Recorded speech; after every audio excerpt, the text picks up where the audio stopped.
the political elite's pockets taken care of through BEE and systemic corruption of various government departments, the last hurdle that the ANC needed to overcome was the question of how they could ensure that the masses keep them in power, even if their governance record is so poor and service delivery has largely not materialized. Considering the underclass makes up the most significant voting bloc in the country, one would think it's strange that this segment would continue to support the government for so long that obviously only had their own interest at heart. But yet, they have and continue to do exactly that. So how does it work? The first way the ANC ensured that the underclass kept on supporting them was to become a handout state. At the time of making this documentary, it was estimated that South Africa has more than 15 million people on social grants. That is more people that actually work in the formal sector of South Africa, and roughly 3 times the number of people actually paying personal income tax. Now, at face value, it might not seem a bad thing that government provides so much in grants. After all, they're helping those people. But the question then becomes, what type of psyche is one encouraging if adults are not empowered to take care of themselves and are instead reliant on handouts and charity? What type of self-worth does such an adult have? It is dehumanizing in much the same way as the apartheid system aimed to dehumanize many of our black counterparts. It is saying to your people that you're not good enough to look after yourself. But don't worry, this terrible thing happened in the past, which means that you are owed this grant. The ANC is actually incentivizing a state of victimization. And if you incentivize victimization, then it's just a matter of time before the people incentivized start to define themselves around the state of victimization instead of looking for a way out of it, eventually becoming wholly dependent on having the source of the perceived victimization in their lives.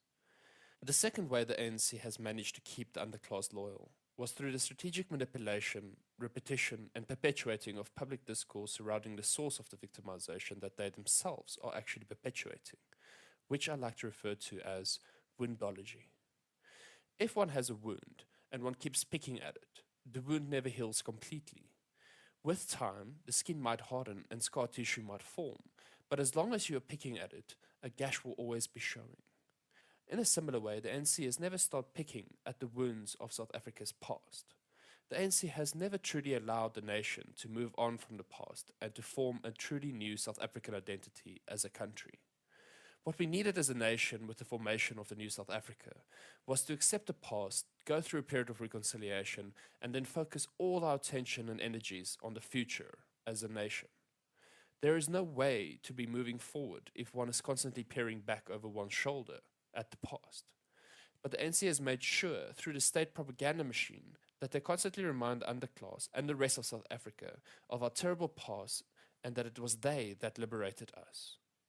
By continually keeping us fixated on the past, we as a nation cannot and have not moved on, and consequently have become stuck. The sheer amount of spin doctoring one is subjected to on a daily basis that sole purpose is to keep the nation racialized and divided on the past is staggering. It has recently gotten to a point where key government officials would literally simply play lip service to various demographics, reminding them in various motive languages that appeal to them that the ANC was the liberators of this country and that everyone should fear anything else because you simply have to look at our past to know that nothing good can come from any other viewpoint. If one disagrees, one is likely to be labeled a racist, colonist, capitalist, bourgeois, bloody agent, non-patriot, imperialist, fascist, or whatever the overused, emotive, or militant word of the day is. You see, the people at the top have to constantly use talk like this, since the ANC is incentivized not to let the nation move on, since this would probably mean that the underclass would wise up to their mismanagement and poor performance and stop voting for them. Hey, Mr. Zuma, you and your government don't represent me. You represent your own interests. And I'm warning you, I really am warning you, out of love. I am warning you like I warned the nationalists. I am warning you. One day, we will start praying for the defeat of the ANC government. Now, do you think that the ANC of Nelson Mandela is the same as the current administration? Definitely not. It stopped being about the people. It's now about getting rich. With regard to business, yes, I do business. And I'm not going to tell you what business am I doing. It's a private matter. Our people don't care about our money. What they care about is political consciousness. We are part of this struggle. We are part of the pain our people are going through. And we need no lecture about that.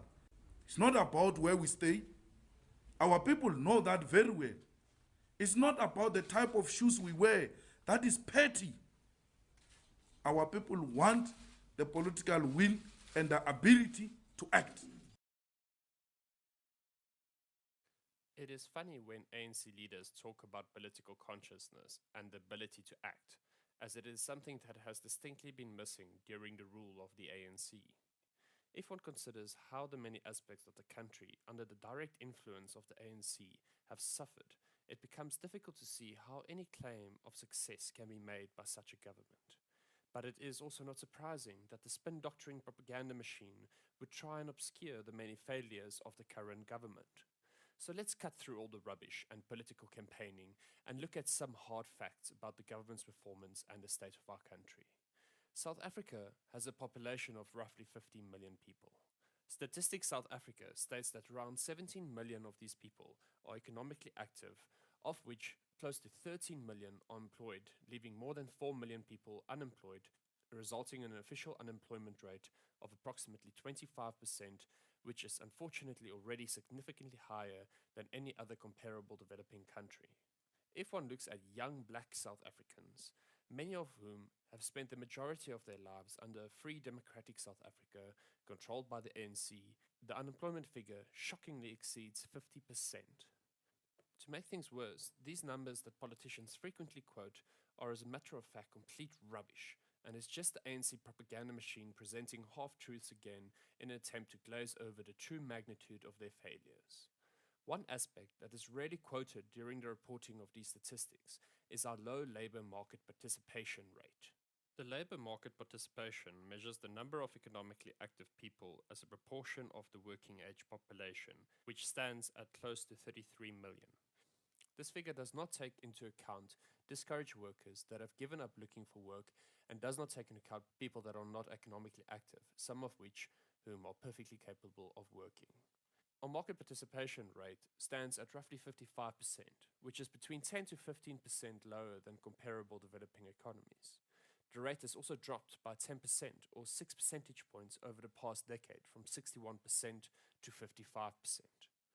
A glance at our official statistics shows that the working age population grew by 4.1 million over the past decade. However, 3.4 million of those people were classified as not economically active over the same period. Government stats further only classified 114,000 of those 3.4 million as so-called discouraged workers, sweeping the majority of them under the blanket term of not economically active. It does not take a rocket scientist to figure out that the data seems tampered with, since the number of economically active people, in other words those who start looking for work, should typically have grown at the same rate as the actual working population grew. Instead, only a paltry 538,000 people supposedly entered the workforce. The math simply does not add up. By changing the definitions of how these stats are presented, the ANC has managed to significantly bring down the official unemployment numbers for years and hide the truth of the matter that under their rule, our unemployment rate in reality has for some time exceeded 30% and more. To see how much the government massages these facts to hide this from you, one only has to compare South Africa's labour force participation rate with that of 189 other countries to find that South Africa's stated labour force participation rate is one of the lowest in the world today, the bottom 10 in fact. We are down among countries like Iraq, the occupied Palestinian territories, Iran, Egypt and Tunisia. As one can see, the countries with very low labour force participation rates are generally either war zones or countries where Muslims believe that women should not work and therefore exclude a large segment of their population. The so-called employed part of the labour force as a percentage of the adult population in the country is the third lowest number in the world today. In fact, not only does South Africa have one of the lowest employment rates in the world, it also has one of the lowest employment rates in the history of the world, despite the fact that labor is very well protected in South Africa. So it is that the burden comes down to taxpayers, but the situation there is equally bleak. After close to 13 million people employed in South Africa, only 4.5 million pay income tax, the bulk of which is contributed by 1.2 million individuals. Of course, other forms of taxation, such as VAT and fuel levies, touch the non-tax-paying base, but the largest income source still remains personal and company income tax. And there's no denying that South Africa has an immensely small tax base to carry the expenditure of the country, a tax base that is being eroded away by a large rate of immigration of tax-paying citizens who no longer feel welcome in the country. Well, first of all, we have the lowest amount of adults in employment in the whole of Africa. And what's also disturbing to me is that only countries that are at war or seriously internal strife, like Gaza, have lower numbers than we do. We have close to 2.8 million young people between the ages of 18 and 24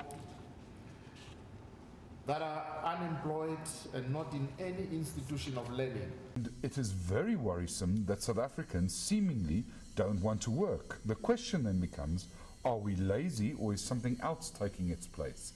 And you have to question this because at the moment there's about 1 million more people on welfare than there are at work. And that is a very big worry as well. Is welfare replacing work? And we need to think about these things very clearly and very hard.